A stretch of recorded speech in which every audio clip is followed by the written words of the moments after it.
Hello, welcome to Herald Sun Super Footy Trade TV. I'm Jay Clark and I'm with the absolute expert of all matters exchange period, John Ralph. Magnificent spread in the paper today. If you haven't got the Herald Sun, you must get it because you cover off. Here it is. That's it. 40, 50 names in there with all the latest whispers and rumours about where these guys may be going. Strong news stories, no rumours at all. A few rumours in there. I absolutely loved it, mate. You spent a pile of time on the phones yesterday calling all the big dogs, of course, to get the latest. What was the big ticket item, do you think? I think Dan Hanbury's the newest one, isn't it? So I'm not sure that he walked into Sydney's offices and demanded a trade, as it's been reported. I don't think he did. No, and so we'll get some more clarification on that from Tom Harley today. But I think they had a mature conversation, and part of that is to say, what would a trade look like? Yep. If they're offering him 4 years at $800,000 plus a clause for a fifth, I don't know if it's a best and fairest clause or a games-based clause, he's probably insane not to consider it.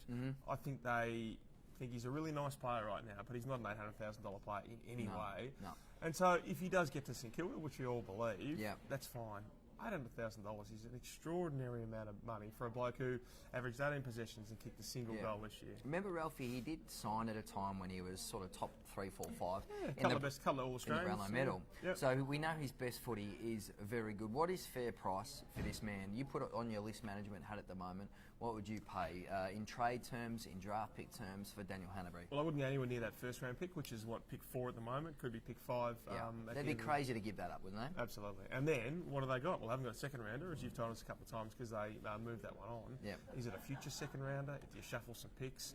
Well, what we think will happen is you can trade picks 2 years into the future. Yep. So you find a way somehow to get another pick in, and you know, I think if you were trading for him, it'd be pick 20. Now, I'm not clearly they haven't got that, but he's around pick 20 at 28. You know, with what he would say is the capacity to play great football if he has a good pre-season. Hasn't had a good pre-season for years, but. Some players just hit a wall at 28. I linked him to St Kilda and said he's worth a crack, but not at that money, not at $800,000 a year. Yeah. Well, if you put your Sydney hat on, what are you happy with? Are they happy with pick 20, do you think? I think so, yeah, because I think what we're now finding is it's not just about the pick, it's about salary dumps. Yeah. And so, look, Sam Landsberger was really good about that with the Matthew Lobe stuff last year. He said more increasingly clubs with a $13 million salary cap, if you can find $800,000... Clearing space. Clear space for free agents or for whatever that might be. Yeah. Now, no one can get a really good beat on whether Darcy Moore's going to go to Sydney. Yeah. But right now, what we know is he's had a 2-year deal on the table since January, and he hasn't signed that. Yeah. I don't know whether he's come back and said, I demand more money. I don't think so. It's just that he's parked that deal right now. Yep. So if you're Lance Franklin, you'd be saying to yourself, Darcy Moore is that lead up forward. I can play deep or we can swap. Yeah. I just think it's a real Andrew Ireland type initiative in his last couple of months at the football club to say, we get a bloke in who no one rates, if only because of his hamstring issues. Yeah. We go bang, and he turns into a superstar for us. Yeah, I don't know if he can be a superstar. I mean, you go to his junior footy, and he was a kind of guy who, 10 to 15 possessions, handful of marks. Is he going to be a guy who's going to dominate games? I'm not sure about that just yet. 24 goals in his second season, 25. So I understand they're not superstar numbers, but for a young kid there, I think we all acknowledge there are some queries on him from a really high possession rate. But he's a pretty handy player, and he makes Buddy Franklin even better in the last 4 years of his deal. Would be an extraordinarily athletic forward line. I wonder whether Hawthorn could come into the frame for Darcy Moore. So just sort of thinking about the dominoes as they stand at the moment, James Frawley sort of getting to the end of his footy, Jared Ruffhead sort of coming to the end, might not be at the club next year. I just wonder whether a versatile key position player like Darcy Moore would fit Hawthorn's needs. Now, clearly they're an astute club who don't give overs for anyone, so maybe they're in the market with a second round pick or something like that. But I think that they could be a club. I'm not sure. I'm not 100% sure, but could be a club who could come from left field for Darcy Moore. What's the latest? Sorry, mate. Is there a chance that Ruffy's playing his last game this week? I reckon so. Hawthorn. For me, it's always this one's felt really awkward because Hodgie had retired when he went to Brisbane. Sam Mitchell was wanted to go to West Coast for his coaching. It was really only Jordan Lewis, who really wanted to stay, and that was sort of a bit awkward. And I reckon Jared Ruffhead is in the same boat. I don't expect him to be at the footy club next year, and whether it's Carlton or another club, I think he's got some good footy to play. He looked angry the other night against the Tigers. Yeah, and he still was good. Like he had three goals from 9 or 11 possessions. Like he's got good footy left. Yeah, I suppose the question is where that's at if it's not there, because I mean Carlton clearly had some interest in him. Looks like they'll get Mitch McGovern. There might be some horse trading about what that pick entails, but they're not bringing in McGovern and Ruffhead. Is there another club out there? Because you know. He suits the development. No doubt he does. Role, super bloke, captain, leader, all those things. Yeah. I'm just trying to find what that club is. Is it a St Kilda where, would he want to go and play at a club like that for a couple of years? I suppose my only query is that Ruffy might only have 1 year left. Yeah. Whereas the other guys, Mitchell only played for 1 year, but he would have felt like he was in great form when he left. Do you want to go and play somewhere for a single year? Yeah. Because I always think if you can get 2 years out of yourself at another club, like Paul Chapman, it was cathartic. It released all the tension. Yeah. Hodgie, absolutely. Yeah. I reckon a 2 year deal. Yeah. Makes it worthwhile for you to change clubs. He's such a Hawthorn man, it's the problem. What's the latest on Dylan Shield? Quite clearly there's a lot of interest in him. Yep. Quite clearly he's really trying to get his head around whether he would go. Yep. I think his management has basically said, mate, had this situation with Tom Lynch where we were just forced into a decision. So they're saying go and win yourself a premiership, and then it's an easy decision to say, do I go back to back, or do I decide to leave clubs? I think everyone's saying why are they so tight under the cap. We understand they've got really good players there. Toby Green signed is it 900 or is it $1 million for 6 years? And playing like $1 million player a season, isn't he? Like we love Toby. Yes, and the $1 million marketing. So I suppose some of the things that have pushed them really close to the cap. They wanted to pay $550 for Josh Kelly. Ended up paying him $800,000 last year. I think we all agree that he deserves that. Yep. But he really jumped out of the blocks incredibly well in that season. Yep. The other one's Rory Lobb, who Yep. 2016 had a great year, 30 goals playing forward, and they probably paid him overs given what he's done since. So they're some of the reasons why they're going to have to maybe make a. If you have to make one single decision, I still wouldn't lose Dylan Shield in any way. But they're tight, and they're clearly going to lose someone. When you say St Kilda has pick 4, I reckon if I was St Kilda, I'd be putting pick 4 and whatever else you can to try and get Dylan Shield, who's got that pace and that zip. Let's talk about Essendon. They've been clearly chasing an A-grade midfielder. Who's going to fall from the tree, do you think? Is it Luke Parker? You wrote in there today that he's one who's come up. What do you think? Well, Sammy linked him to Essendon because he says that they're just, the jungle drums keep beating. Yeah. I think if you're going to lose Dan Hanbury, you're not losing Luke Parker. Yeah. But I think what everyone believes is it's a kind of trade period now where no one is unobtainable. Yeah. Where, normally you'd say, no, he's contracted to 21, he's 25. But clubs are going to have a bit of a shot at the stumps. Yeah. You'd ask the question of Tommy Scully, I reckon, if you're at Essendon. I mean, they're sort of that hard-running midfielder. Yes, we've all spoken about them needing the next Joe Watson and that inside midfielder. I reckon Tommy Scully would be one you'd ask the question of. Probably says no. But and I think he basically said, I'm really happy there. That I took the pay cut because I was on a great deal previously. I don't want to go anywhere, but never say never. So I reckon there's a lot of those little situations where, if you keep bringing the question up, all of a sudden clubs will say, I wonder if he is available. So it's a no right now, but we're a long way from the end of the trade period. Could they end up just going back to the draft, the Bombers? Like, would it be the worst outcome if they just ended up with their top pick and went to the draft? They'd be okay with it. I wouldn't think so. No, I mean, clearly the kid like Kyle Langford jumped out of the ground. They've already actually kicked goals. He's just signed on a 2-year deal. I suppose that, if they want to be in the premiership window, fans are impatient. If you get yourself a Luke Parker, you'd almost give up anything for him. If you get a Dylan Shield and you had to give up, what's Dylan Shield worth? 2 first rounders? 1.5. Yeah. I threw it up on Fox Footy and Eddie sort of shouted it down. But not many blokes have been 2 pure first rounders. Everyone talks about Adam Treloar. They got a second rounder back for him. So there's a lot of those guys, the Jake Levers, the Bryce Gibbs of the world, where you give up 2 first rounders, but you get something back. So if you. Even if you had to give up this year's first rounder, which is at 8, 9, 10, and next year's first rounder, that's a pretty fair price because you're locked and loaded, you've got enough kids, you've got enough experience, you plug and play him. Have you got Mitch McGovern locked in at Carlton yet? Yeah, I have, I reckon I've made enough calls to say that, there's some links to Sydney. His camp has said no. It all goes really easily if they get that mid-first round priority pick, which for those who haven't caught up in it, the first 10 clubs out of the finals take their picks. then the AFL slots in, whether it's 1 to 4. Can that come in this year? I would have thought they'd need a year in advance, or this is my gut feel. Like I would have thought you can't bring that in this year. That you got to wait a year for that. What do you think? The AFL Commission has total discretion. Yeah. I would have thought that if clubs have been out there, and I've spoken to some clubs talking about state league kids, they've seen some of these state league kids 15 times. Yep. You know, they've put so much time into these state league kids, and then the AFL might just say, no, the bottom clubs get them. Yeah. So I agree with you in principle. I just don't know that that's the way it's going to unfold. And so if they can get pick 12 for McGovern, you know, they played hardball on Bryce Gibbs 2 years ago, Carlton, and said he's a contracted player, so you need to pay overs. So I think that's probably what Adelaide feels right now. We saw a cracker of a final on Saturday night, West Coast beating Collingwood, and I was interested to see Andrew Gaff up there in that Eagles coaching box. Clearly the West Coast Eagles Footy Club doing everything they can to keep this man. 2 weeks ago sort of thought that Gaff would go to North Melbourne. Are you swaying on that, or how do you think that stands at the moment? I think it's because he's such a unique individual. No one's had a real bead to say that. I think even his management doesn't know. Do you reckon Gaffy knows and needs more thick music? Oh, he's had a bit, hasn't it? what I think is West Coast, if he leaves, they will not be surprised in the least bit. What they said to him in the last couple of days is that it's a perfect storm. So his old man's still not out of the woods. Like he's, you know, obviously had his heart issues. But you know, he's going to have to manage that. The fallout from the fight just sort of rocked him. The scope of the North Melbourne offer at $8 million or whatever it might be. Is there any? My only thought about it is that a lot of Melbourne clubs, as MCG tenants, have won premierships recently. If you were a big dog coming back, would you want to play at the MCG or want to play at Etihad and Blundstone Arena? No, you're going to be playing MCG 80,000 every week, and that's possibly why Richmond, Collingwood, for example, have the extra pool, the extra cachet at trade time. You're going to be playing like Tom Lynch would be thinking about round 1 next year. You know, potential flag unveiling against Carlton, and that joint being absolutely rocking.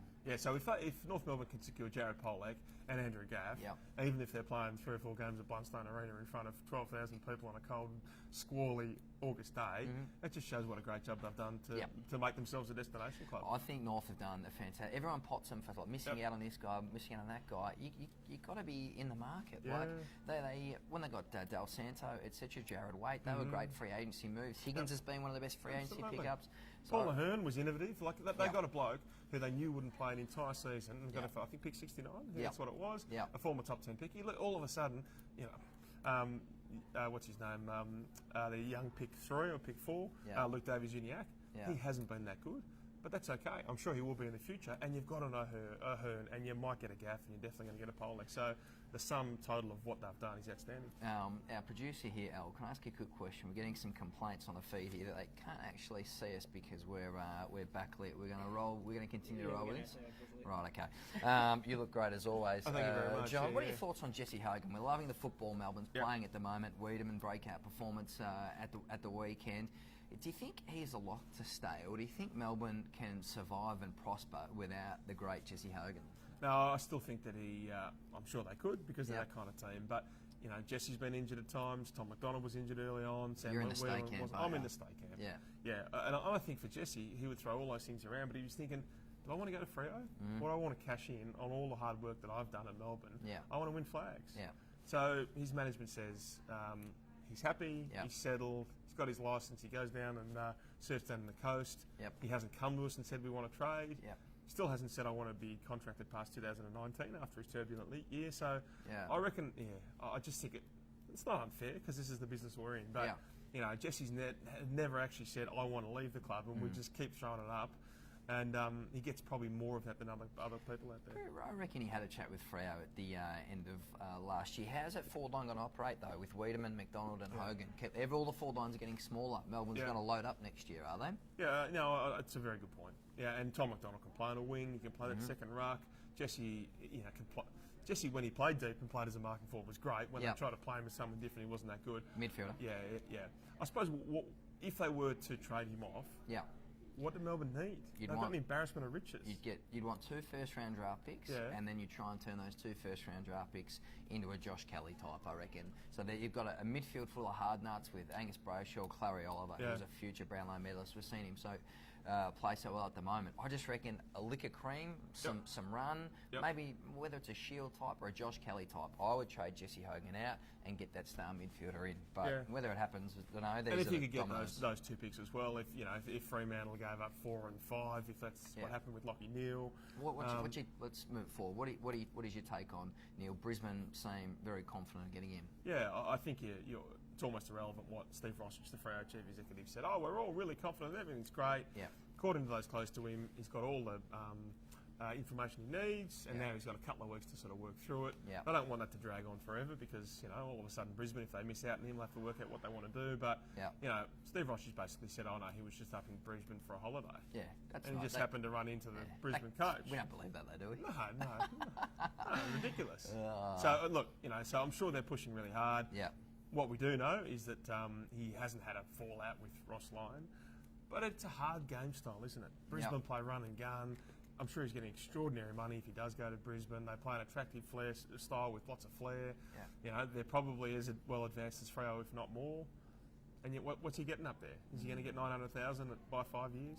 At Brisbane? Yeah. Yeah, I think it is nearly $1 million a year offer. Yep. I don't reckon you're sitting down having lunch with Chris Fagan without being pretty keen to explore that option exactly. quite seriously. And if then can Freo, just say Fremantle do trade him for pick 4 or whatever, if Freo have then got 2 first-round picks, well, that gives them the impetus to get Hogan, the key forward that they've long desired. And if they lose on Lachie Neale, they're going to need a win, aren't they? Yeah. Sometimes clubs just need a win. Yeah. Not, with Dan Hanbury, is he a great player for St Kilda tonight? They need a win. Yeah. And so maybe it's a pretty similar situation with Freo and Hogan. Oh, what do you reckon? One of the most peculiar moves of this whole trade period for me, exchange period, is Daniel Menzel to St Kilda. I look at St Kilda's forward line, and they got Josh Bruce, good solid player. Got Timmy Membry, who can be a star, and they got Paddy McCartan, who's still making his way. Why do they need? Battle, Why on earth does St Kilda need another marking forward in Daniel Menzel? Please riddle me that. Yeah. If he was going to show that he could be a tackling player, he would have done it so far. We all love his story. We all admire his perseverance.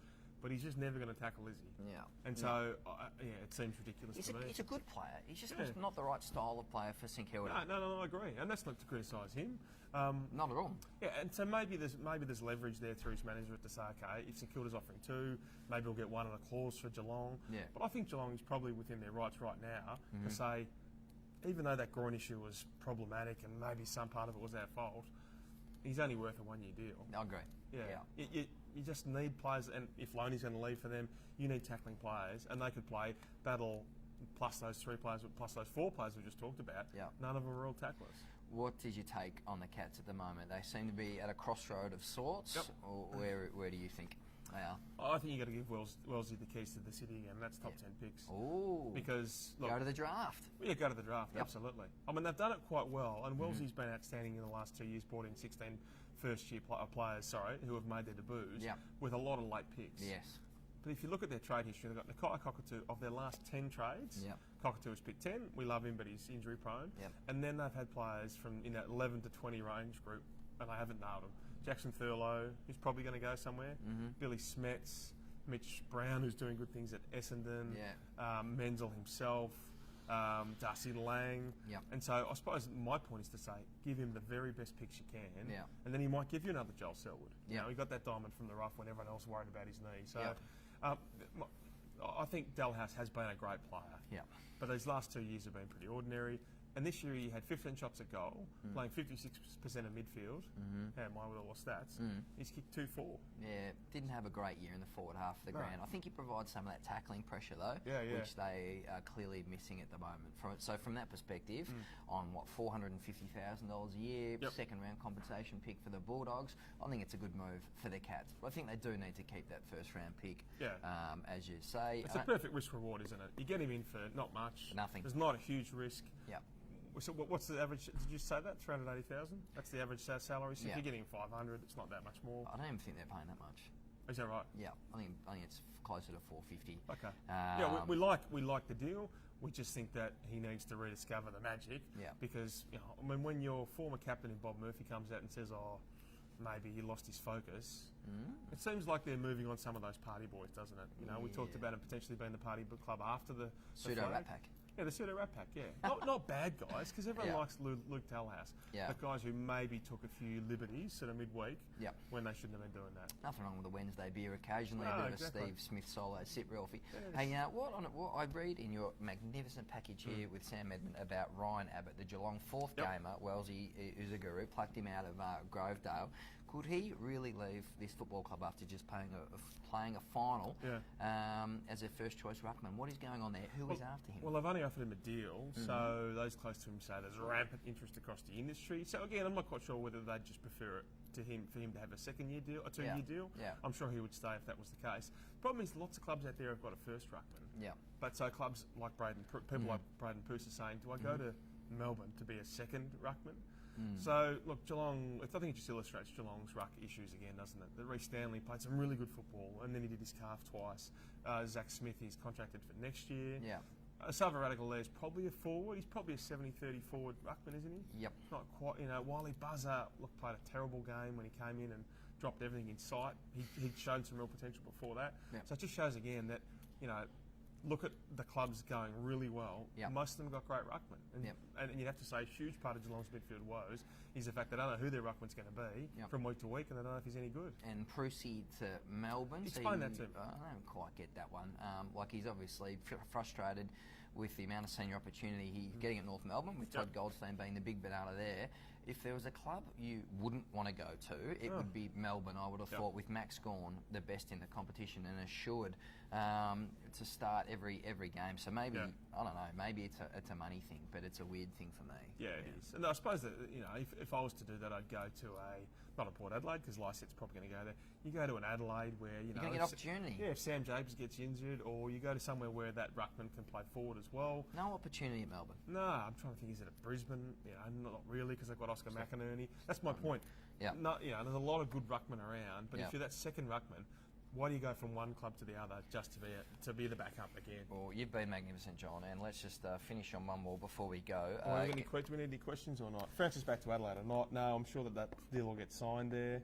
Why wouldn't Geelong go for Bruce again? I mean, at least Bruce there is a chance to grab the first ruck spot. Yeah. Rory Lobb, Jesse Hogan, Marcus Adams are these chances to come back to Freo. Yeah, Marcus Adams is a chance. Yep, he's been sort of talking about a trade back to WA for a couple of years. Yeah, and Sam Landsberger said that he just wants a fresh start. He's had the same foot injury. Yep.